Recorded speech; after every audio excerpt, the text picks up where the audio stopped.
Fala galera, Dizascope, Douglas Gonçalves por aqui para a gente começar uma nova série de vídeos. É um assunto muito importante, de certa maneira pesado, mas que a gente precisa conversar aqui. Nós vamos falar nessa série de vídeos sobre falsos profetas, ou, num termo mais atual nosso, falsos líderes. Líderes que têm abusado da igreja, de pessoas, e a gente quer conversar um pouco sobre isso.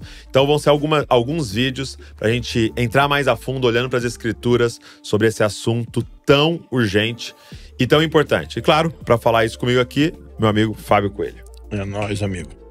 Aqui, ó. Hoje eu acertei.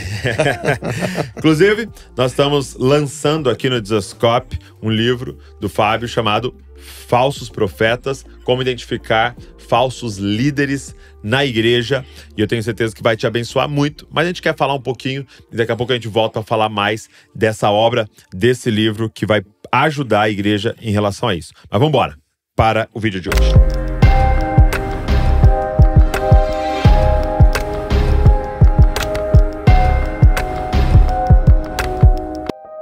Amigo, queria começar com uma pergunta pra gente lançar um fundamento aqui, né? Beleza. O que é um falso profeta? O que é um falso líder, né? Porque, ao mesmo tempo, a gente pode correr o risco de querer chamar todo mundo de falso profeta e quem não é, e deixar passar aquilo que é. É importante aqui nessa série, nesse bate-papo, desses vídeos que a gente vai fazer, a gente não se basear apenas pela experiência. Porque é muito fácil a gente errar. Então, se basear pelas escrituras. Então, a gente vai usar um texto, na verdade, um livro que foi escrito na Bíblia, que ele foi escrito para esse tema, que é o livro de Judas, né? Que é um livro pequenininho. Ok. Que ele é logo antes de Apocalipse, né? E os eruditos acham, né? Muitos deles que Judas era irmão de Jesus.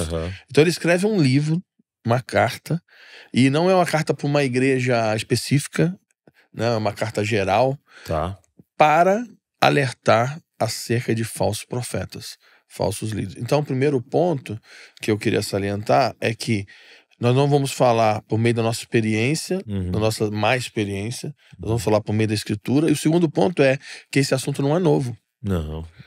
Tem gente que acha, nossa, isso tá crescendo, né? Falsos líderes, líderes abusadores, falsos profetas. Não, gente, isso tá acontecendo desde o século I. Falou, então, começou a igreja, começou um falso líder.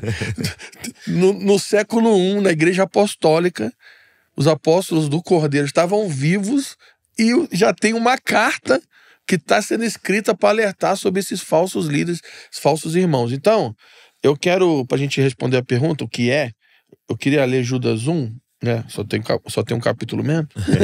No versículo 3, ele diz assim: Amados, embora eu estivesse muito ansioso para lhe escrever acerca da salvação que compartilhamos, olha só, embora eu queria escrever mais sobre o evangelho, senti que era necessário escrever insistindo que batalhassem pela fé.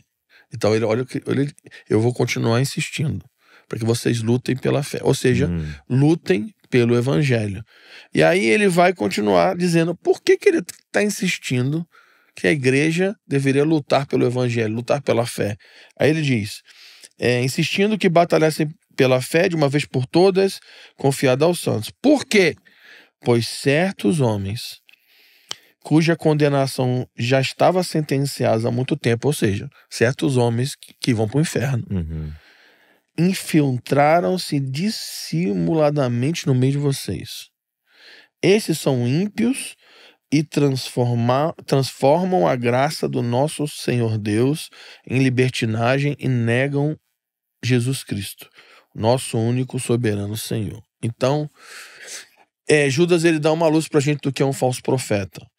E aqui, para quem está assistindo a gente aqui, é importante a gente lembrar que existem duas ênfases na Bíblia sobre falso profeta. Uma está em Apocalipse 13 e outra está em Mateus 7. Apocalipse 13 fala de um falso profeta, que é o falso profeta escatológico, que é o braço direito do anticristo, que vai ser um líder religioso no sistema do anticristo no tempo do fim, que vai seduzir as nações com os sinais e maravilhas para atrair a adoração com o anticristo. Então é o Esse Falso é profeta. o falso profeta escatológico, que só tem um mesmo, Uhum. e isso vai acontecer no tempo do fim. Mas a maioria esmagadora dos textos na Bíblia, quando eu falo de falso profeta, está falando de falsos irmãos. Falsos profetas. Exatamente. Então, são vários, né? Falsos irmãos que estão inseridos dentro do povo de Deus, dentro da igreja, causando destruição por meio do engano, por meio de um ensino de um falso evangelho. Então, o falso profeta, meu amigo, não é um bruxo feiticeiro, não é um satanista que está atacando a igreja de fora para dentro. Sim. É alguém que está causando estrago do lado Tanto de que dentro. em Mateus 7, Jesus fala, cuidado com os falsos profetas que estão vestidos de ovelha. Então, quando você olha, ele tem toda a roupagem de um irmão, né? Isso, ele parece uma ovelha, ele canta a música de ovelha. Ele parece um crente, canta a música de crente, se veste como crente, tá no meio dos crentes, vai no culto de crente, mas é um lobo. Então é um lobo disfarçado de ovelha no meio do rebanho de Jesus. Então, um falso profeta, ele é um falso irmão que vai trabalhar dentro do corpo de Cristo para galgar posições de autoridade, ou seja, ele vai se tornar um líder, e o objetivo dele é manipular pessoas, não para... ou seja, o objetivo dele não é servir pessoas para que eles se tornem semelhantes a Jesus, que tem a ver com discipulado, mas é manipular pessoas e atrair essas pessoas para si mesmo. Para devorá-las, né? Exatamente, ele é um lobo. E porque pode ser financeiro, Sim, pode ser sexual, sim, ou pode ser para satisfazer as suas carências com poder e fama, né? sim, ele quer domínio. Ele quer ser Deus sobre pessoas. Ele quer que pessoas sirvam Então, a ele. por isso que é tão satânico, né? Exatamente. E tem frases que às vezes a gente escuta no meio normal da igreja. Por exemplo, líderes falam, vamos lá na minha igreja. Visita a minha igreja lá no domingo, então. Ou senão, fulano fala, olha lá, você viu minha ovelha? Olha como é que fulano é minha ovelha. Ou senão, fulano é meu discípulo. Então, sim, são frases. Não estou dizendo que todo mundo que fala isso é falso importante, profeta. Não é quem fala isso é um falso profeta, porque isso pode ser só um erro, né? Uma ignorância. Mas são é como ela se propagou, que né? começa a propagar esse tipo de comportamento. Porque você vai ler nas escrituras sempre falando, porque na igreja de Cristo. Exatamente. Porque o servo de Cristo, porque os discípulos de Cristo. Jesus disse, eu edificarei a minha igreja. E quando ele fala para Pedro, ele fala assim, você me ama, Pedro? Apacenta as minhas ovelhas. Sim. Então, quando fala de discípulo, está falando de discípulo de Jesus. Então, toda pessoa que trabalhar com pastoreamento está pastoreando as ovelhas de Jesus. E todo presbítero que exerce governo está governando a igreja de Cristo. Então, isso é muito sério. E aí, o que acontece? Lá em Mateus 7, que é o texto, vamos dizer, Jesus está ensinando, e olha que forte. O Sermão do Monte é o que muitos chamam, né? O sermão da contracultura do mundo, é a legislação do reino, ou seja, é o core ali, é a espinha dorsal da doutrina de Cristo, no que se refere à devoção, santidade e ao súdito do reino de Jesus. Então, no final do Sermão do Monte, ele está terminando o Sermão do Monte, e ele diz lá no versículo 15, Mateus 7, ele diz, cuidado. Forte, né? Forte. Ele está falando para os discípulos dele. Cuidado. Estejam alertas. Com os falsos profetas. Que vão estar inseridos no meio de vocês. Como lobos disfarçados de ovelhas. E aí, nessa passagem, Jesus ensina como que você identifica um falso profeta. E aí ele diz, né?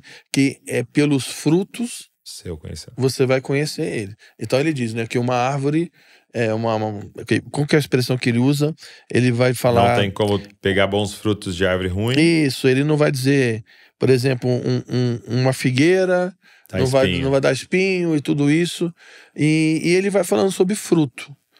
E quando a gente pensa sobre fruto, na nossa cabeça mais evangélica, a gente fala assim, qual que é o fruto? O fruto, geralmente, no contexto, vamos dizer, evangélico, é o que você faz. Resultado. é resultado. Então você precisa dar fruto, você precisa ganhar almas para Jesus, você precisa pregar o evangelho, você precisa expulsar demônios, você precisa, entendeu? É sempre o que você faz na missão. Mas o que Jesus está dizendo aqui sobre fruto é muito interessante, porque ele continua no texto ensinando sobre falsos profetas, e ele diz assim no versículo 21 de Mateus 7: nem todo que me diz Senhor, Senhor, entrará no reino dos céus, mas apenas aquele que faz a vontade do meu Pai que está nos céus. Muitos me dirão naquele dia. Então ele está dizendo o seguinte: quando eu voltar no dia do Senhor e sentar no meu trono, muitos vão dizer, Senhor, Senhor, não profetizamos em seu nome? Em teu nome não expulsamos demônios, não realizamos milagres? E ele vai dizer o quê? Nunca vos conheci, apartai-vos de mim, vocês que praticam a iniquidade. Então o fruto da espiritualidade de alguém na Escritura não são dons, carismas, não é o que eu faço na missão. O fruto tem a ver com o coração, tem a ver com caráter. Tanto é que quando Paulo está ensinando sobre o fruto do Espírito, ele está falando sobre uma vida de santificação e caráter diante do Senhor. Então você não reconhece um verdadeiro homem, uma verdadeira mulher espiritual por meio dos seus dons ou por meio daquilo que essa pessoa faz na missão.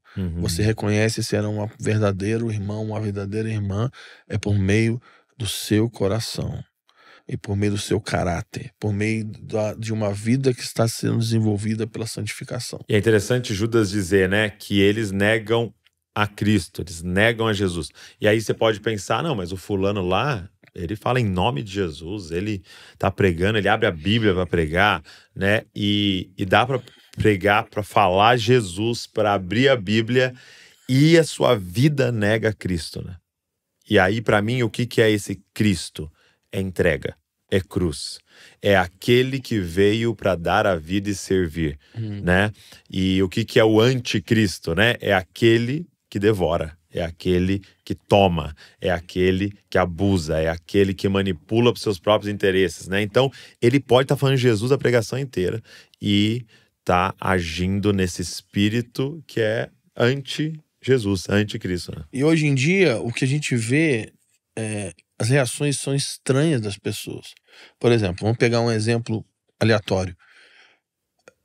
Vamos dizer que tem um líder no Brasil ou nos Estados Unidos ou em algum lugar que ele é um grande pregador, ele se move nos dons, multidões ouvem o evangelho, ele cura os enfermos, mas se descobre que a vida íntima dessa pessoa é totalmente afastada e apartada da santidade de Deus. É alguém que está em adultério, é alguém que rouba o dinheiro dos irmãos, é alguém que maledicente, violento, que não cuida dos seus filhos, que bate na sua esposa, e aí essa pessoa é descoberta.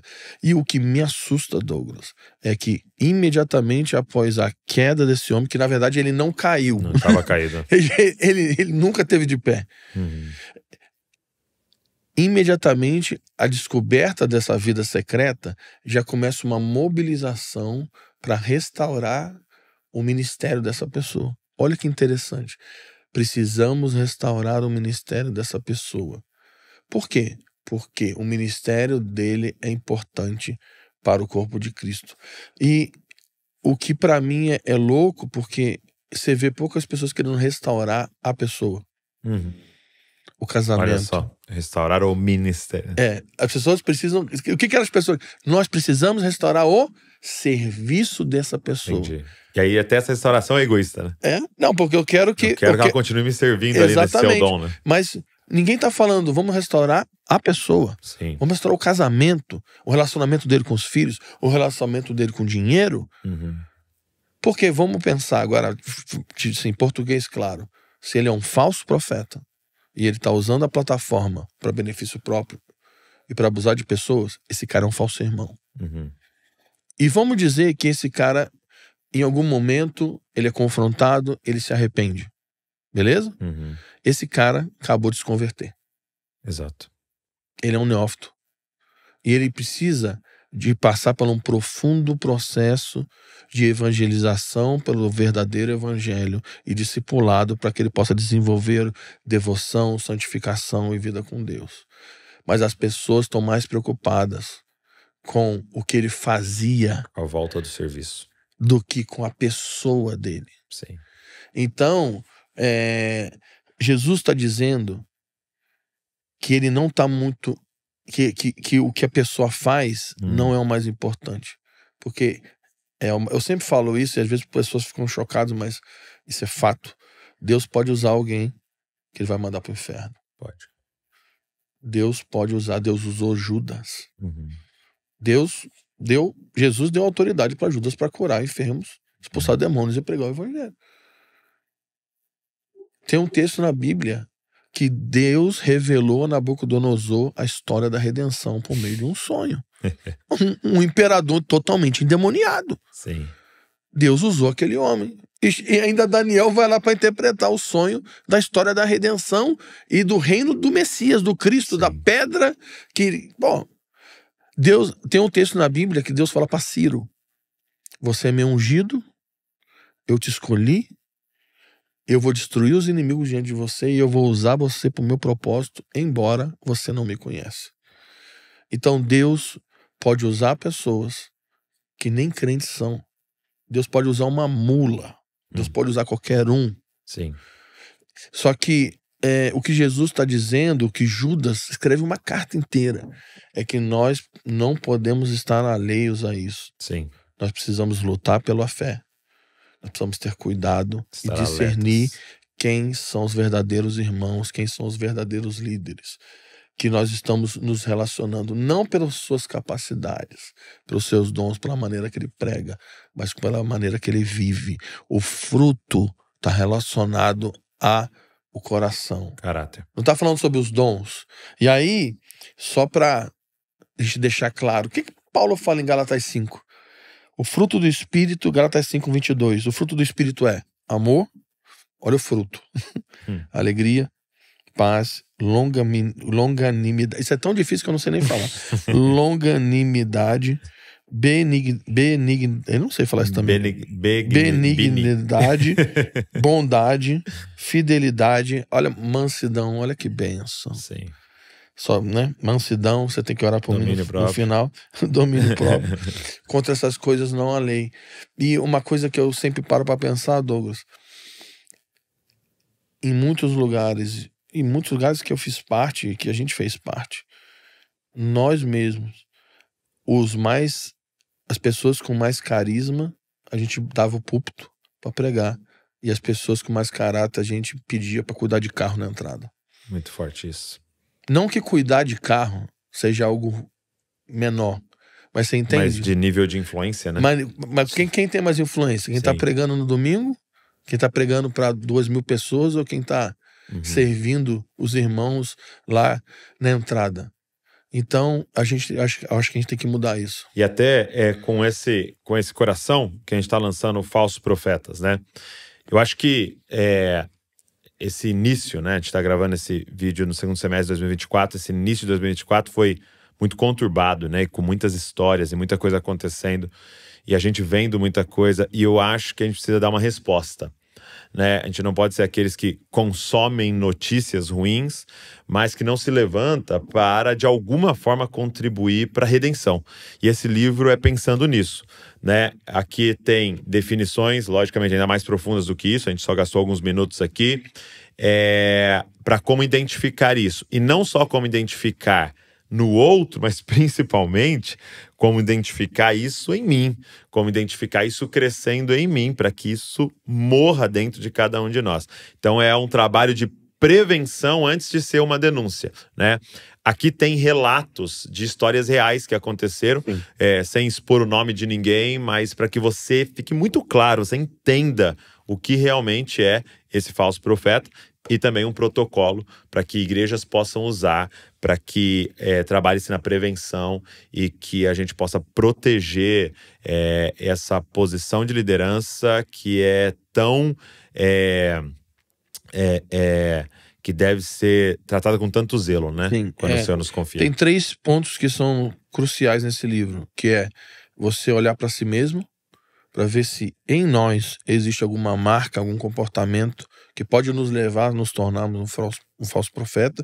Número 2, você dá ferramentas para você não ser enganado Uhum. por falsos líderes e seitas evangélicas e sair desse negócio. E número 3, qual é o protocolo bíblico pra gente confrontar esses homens? Que esse é um Sim. problema hoje. Como confrontar? Porque às vezes... Homens e mulheres, né? Porque é o ponto. As pessoas às vezes são identificados. Mas na hora de confrontar, Não é bíblico, né? vira aquela confusão e é tudo muito emocional e é pouco escritural. Então, esse é um trabalho em conjunto que a gente fez com o Dizescope, também com o Ticum, o Haroldo, e a gente crê que é um trabalho de prevenção. Isso é uma ferramenta poderosa. Então eu vou fazer o seguinte, a gente vai deixar o link na descrição e eu vou colocar com frete fixo pro Brasil inteiro. Então você que tá vendo esse vídeo aqui, nesse link você vai acessar, vai estar com frete fixo nessas primeiras semanas de lançamento. Ou seja, o valor, a gente vai pegar o frete mais barato, que seria São Paulo, aqui perto da gente, e fixar pro Brasil inteiro, para que quem tá lá no extremo norte ou no extremo sul, se quiser ter acesso, possa adquirir com uma forma mais simples aí, tá? Então o link tá aqui, pede o seu e não só leia, mas estude junto com a galera da igreja para que a gente possa trabalhar na prevenção e redenção desse assunto tão importante, tão caro nas escrituras, tá? Então, meu amigo, que ele possa atingir o propósito, né, para o qual esse livro foi escrito. Eu espero que você tenha sido abençoado nesse primeiro vídeo. Nós teremos outros vídeos da série. Se você viu, você está vendo e já saiu, vai aparecer para você aí. Ou aguarde nas próximas semanas. A gente quer falar mais sobre esse assunto. A gente quer falar de quais são aspectos mais importantes de como identificar esses falsos líderes. Então tem muita coisa legal aí para a gente ver junto. Obrigado. É nóis, amigo. Deus abençoe você e não se esqueça, você é uma cópia de Jesus. Valeu.